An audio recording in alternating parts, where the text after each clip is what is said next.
నిజామాబాద్ జిల్లా అంకాపూర్ గ్రామంలో ఉన్నత స్థాయి నాయకుడు సొసైటీ డబ్బుల లెక్కలు చూపడం లేదంటూ అదే గ్రామానికి చెందిన వినోద్ రెడ్డి రిలే నిరాహార దీక్షకు పూనుకున్నారు. పిఎస్సిఎస్ చైర్మన్ మూర్కు ఫైట్ చైర్మన్ అయిన మార గంగారెడ్డి గ్రామంలోని సొసైటీకి చెందిన గోదాం అమ్మిన డబ్బులు 25 లక్షలు విరాళంగా వచ్చి మరో 5 లక్షలకు సంబంధించిన లెక్కలు చూపడం లేదని ఆరోపించారు.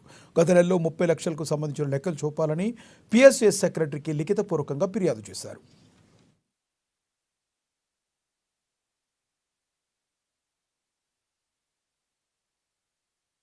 గుర్రెడ్డి రైతు సంఘం వారు 5 లక్షలు ఇచ్చారు. 4 సంవత్సరాల కిందట ప్రస్తుత ఎమ్మెల్యే పైడి రాకేష్ రెడ్డి గారు పిఎస్సి పాత గోదామును 25 లక్షలకు కొన్నారు. 4 సంవత్సరాల నుంచి జమా ఖర్చుల వివరాలు అసలే తెలపడం లేదు. 30 లక్షల రూపాయలు. ఈరోజు ఆయనకు నాకు ఒక భేటీ కార్యక్రమంలో ఇది సొసైటీకి సంబంధించిన డబ్బు కాబట్టి మీరు లెక్కలు చెప్పాలనే పరిస్థితి. నేను చెప్తా లేకపోతే లేదు నా ఇష్టం అన్నాడు.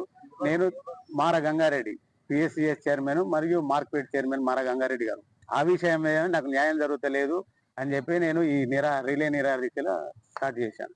సుమారుగా వారం రోజులైనా చేస్తాను. రైతులందరికీ జనరల్ బాడీ మీటింగ్ పెట్టి న్యాయం జరిగే వరకు చేస్తాను. ఈ బెదిరింపులకు నేను భయపడేది లేదు.